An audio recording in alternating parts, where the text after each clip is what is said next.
Munizah was an ordinary girl who felt she couldn't do anything special in life.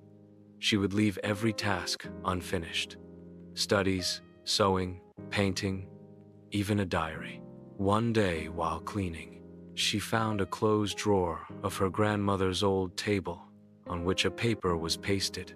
This drawer should only be opened when you think you have failed. Months passed. Munizah failed in her job, relationships, dreams, everything. Finally, she returned to that room and opened the drawer. Inside was a letter. Son, I was also an ordinary woman. The clothes I made were never worn by anyone. No one ever saw the pictures. But I kept everything safe for you, because what I couldn't do, you can do. In the drawer were grandmother's clothes, brushes, and colors. Munizah picked up all of them, and a new journey began. Today, she is the most successful fashion designer in her city.